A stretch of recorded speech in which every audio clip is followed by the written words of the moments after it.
जासु नाम जपि सुनहु भवानी, भव बंधन काटहि नर ज्ञानी।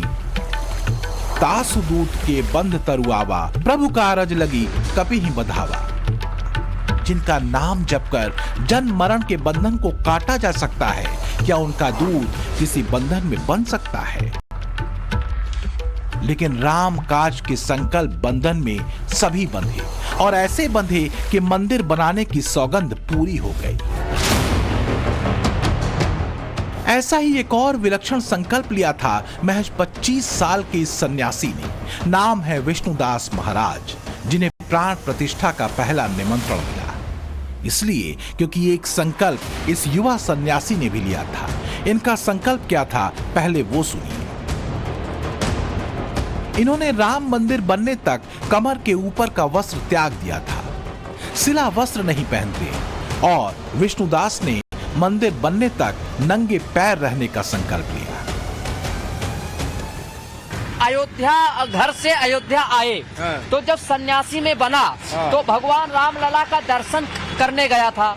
तो दर्शन जब करने में गया तो वहां दे देखा कि तीनों लोक के मालिक एक साधारण टेंट में रहते हैं और उनका वस्त्र भी नहीं जाता था बदलाया, सही से पूजा पाठ नहीं होता था। तो मेरे आंखों में आंसू आ गया और मैंने संकल्प कर लिया कि जब तक भगवान राम मंदिर का हिंदू पक्ष से फैसला नहीं आएगा और राम मंदिर का निर्माण नहीं होगा, तब तक मैं चरण पादुका सिलाया वस्त्र नहीं धारण करूंगा, चाहे ठंडी हो चाहे बर्फ गिरता हो।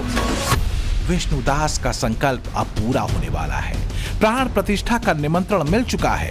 22 जनवरी को रामलला के भव्य राम मंदिर में विराजमान होने के बाद विष्णुदास अपना कठोर व्रत तोड़ेंगे।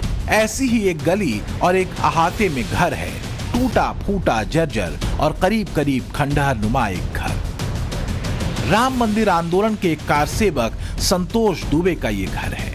संतोष दुबे उन गवाहों में से एक हैं जिनके सामने सौगंध राम की खाते हैं नारा गढ़ा गया। राम मंदिर आंदोलन के अगुआ परमहंस रामचंद्र दास ने ही ये नारा गढ़ा था, और उसी वक्त सरयू का जल लेकर एक सौगंध संतोष दुबे ने भी ले ली थी। ये 1984 में 30 जनवरी 1984 में ब्रह्मलीन पूज्यपाद स्वामी परमहंस रामचंद्र दास जी ने एक संकल्प सभा की थी और मुझे भी बुलाया था।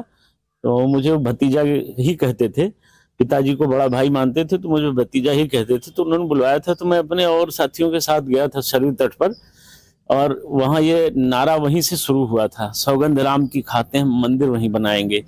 ये फिर मैंने अपनी ओर से भी इस संकल्प को लिया कि अब हम अपना भी घर तभी बनाएंगे जब प्रभु राम का मंदिर बनकर तैयार हो जाएगा, भव्य राम मंदिर में राम जी प्रवेश कर जाएंगे, तब हम अपना आवास बनाएंगे, इसके पहले संभव नहीं है। करीब 30 वर्षों में संतोष दुबे का पुराना घर और जर्जर हुआ। मामूली मरम्मत के सिवाय इस घर में नया निर्माण कुछ भी नहीं किया गया। वजह थी वो सौगंध जो प्रभु राम के नाम पर ली गई। राम मंदिर आंदोलन में संतोष दुबे ने इसी सौगंध के साथ बढ़ चढ़कर हिस्सा लिया था। तारीख के पन्ने पलटते वो तस्वीरों को दिखाते। 30 वर्षों की अनवरत साधना अब सिद्धि की ओर है। 22 जनवरी को रामलला के भव्य राम मंदिर में विराजमान होने के बाद धनबाद की रहने वाली 85 साल की सरस्वती देवी का एक विराट संकल्प पूरा होगा। सरस्वती देवी 85 साल की हैं और करीब 30 साल पहले इन्होंने मौन व्रत लिया था। राम मंदिर आंदोलन के समय संकल्प ये था कि रामलला का मंदिर बनने पर ही वो मौन व्रत तोड़ेंगी।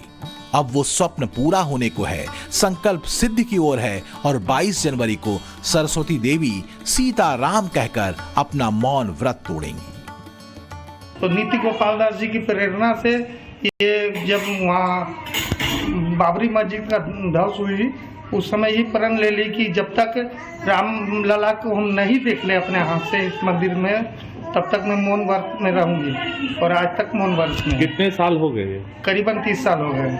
अब इनका मौन व्रत कब टूटने वाला है? 22 के बाद देखे, 22 को इनका मौन व्रत टूट मतलब जाएगा। कहाँ पे टूटेगा? अयोध्या में। पिछले 30 सालों से सरस्वती देवी ऐसे ही पन्ने पर लिखकर अपनी बातें कहती हैं। अब जब रामलला राम मंदिर में विराजमान होने को हैं, तो वो मोदी योगी को दुआएं देती नहीं अघाती। वो लिखती हैं, मेरे रामलला के दर्शन करके आज पूरी दुनिया धन्य हो गई। 22 जनवरी को रामलला के विराजमान होने के साथ ही अयोध्या में सरस्वती देवी अपना मौन व्रत तोड़ेंगी। भूतम भुवनम भविष्यत परिगृहितम मृतेन सर्वम येन यज्ञस्तायते सप्त होता तन्मे मनः शिव संकल्पमस्तु। मतलब ये कि जो मन भूत, वर्तमान और भविष्य आदि सब कालों के कार्यों का चिंतन करने का सामर्थ्य रखता है और जिस मन की शक्ति से युक्त होकर के 5 ज्ञानेंद्रियां बुद्धि और आत्मा से शुभ कर्म करती हैं, वो मेरा मन अच्छे विचारों वाला हो। और इसी सूत्र पर राम मंदिर आंदोलन में ऐसे तमाम किरदारों के पुण्य विचार दृढ़ संकल्पों में बदल गए। हमें काशी में मिली एक बाबा जो राजस्थान से निकले हैं, जाना है अयोध्या। 75 साल की उम्र में साइकिल से यात्रा कर रहे हैं। राम मंदिर बनने से अभिभूत हैं। जब पूछा तब बताया, एक संकल्प कालू राम रावल ने भी लिया हुआ है, 30 साल पुराना संकल्प। 90 के दशक में राम मंदिर आंदोलन में कालू राम ने हिस्सा लिया था। 7 के मित्र आंदोलन में बलिदान हुए तो वो आहत हुए। भावुक कालू राम ने गृहस्थ आश्रम का त्याग कर दिया, घर के बाहर झोपड़ी बनाकर रहते हैं। सौगंध ली कि जब तक राम मंदिर नहीं बन जाता वो घर में प्रवेश नहीं करेंगे। अब साइकिल से अयोध्या की यात्रा पर निकले हैं।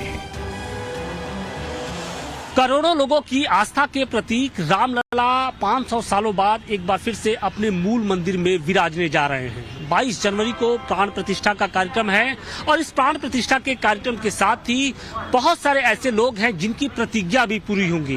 प्रतिज्ञा कुछ ऐसे लोग थे जिन्होंने ये कहा था कि जब तक राम मंदिर का निर्माण नहीं होगा वो नंगे पांव रहेंगे। कुछ ऐसे भी लोग थे जिन्होंने कहा था कि वो घर से बाहर ही रहेंगे। और इसके साथ ही कई तरह की जो प्रतिज्ञा थी वो लोगों ने एक ले रखी थी। उनकी आंखों में सालों तक एक सपना पल रहा था और अब वो सपना पूरा होने जा रहा है। और इन्हीं लोगों में से एक है राजस्थान के सिरोही के रहने वाले कल्लू राजीव, जो इन दिनों वाराणसी पहुंचे हैं। आपने भी एक प्रतिज्ञा ले रखी थी 11 साल पहले, वो क्या प्रतिज्ञा थी? क्यों साइकिल पे चलते हैं आप? वो हम कार सेवा में गए थे, तब से राम मंदिर बनाने का लक्ष्य था। हमारे साथी पहली कार सेवा में कितने ही ढेर से जो थवा हो गए चले गए और मैं कोई सो गया जिससे बच गया और मैं उनके सपनों आज राम मंदिर 22 तारीख 2024 को राम मंदिर की प्रतिष्ठा पुनः होने जा रही है और इस कार्यक्रम के लिए मैं विशेष आया हूँ। कितने सालों से घर नहीं गए हैं और अब जबकि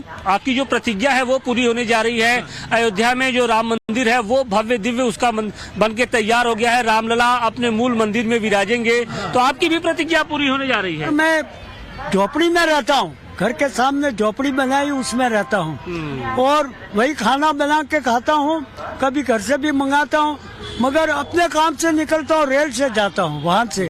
मगर देश अब जाएंगे, अब घर के अंदर जाएंगे, अब तो मंदिर बन गया। अब मैं घर में प्यार से रहूंगा और मेरे पोता पोती की संतान हो गई है, मेरा परिवार नशा मुक्त है।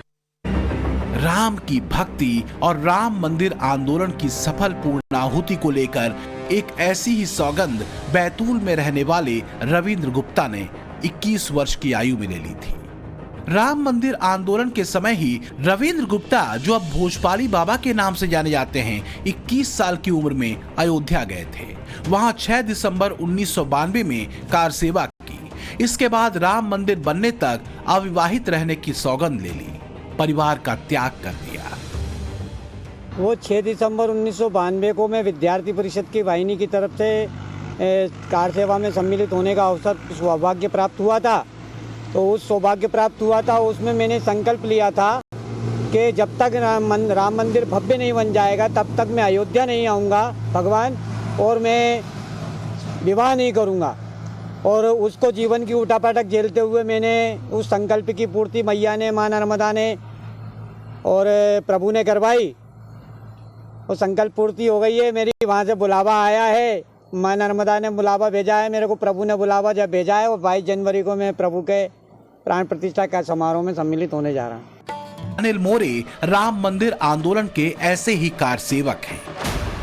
22 साल की उम्र में कार सेवा में ही संकल्प लिया कि राम मंदिर बनने तक दाढ़ी नहीं बनाएंगे और तब तक नंगे पैर ही रहेंगे। नहीं, उस वक्त 90 में ही हम लोग को वापस भेजा था। जब भी हमने कसम खाई थी रामलला हम आएंगे, मंदिर वही बनाएंगे, और जब तक मंदिर नहीं बनेगा तब तक हम लोग मैं दाढ़ी नहीं करूँगा और चप्पल नहीं पहनूंगा। आज तक मैं चप्पल नहीं पहना हूँ और ना दाढ़ी किया हूँ। अभी 22 तारीख को दाढ़ी भी बनाऊंगा, चप्पल भी बनूंगा, नए कपड़े भी डालूंगा और दिवाली मनाऊंगा। प्रभु राम की मूर्ति हाथों में लिए अनिल कहते हैं सौगंध अब पूरी हो गई तो फिर व्रत भी टूटेगा। अयोध्या के उस स्थान पर जहां कभी अनिल मोरे अपने साथियों के साथ कार सेवा में गए थे, वहां बने भव्य राम मंदिर में रामलला के विराजमान होने के बाद वो अपना 34 साल पुराना व्रत तोड़ेंगे, दाढ़ी बनवाएंगे, चप्पल पहनेंगे और दिवाली मनाएंगे।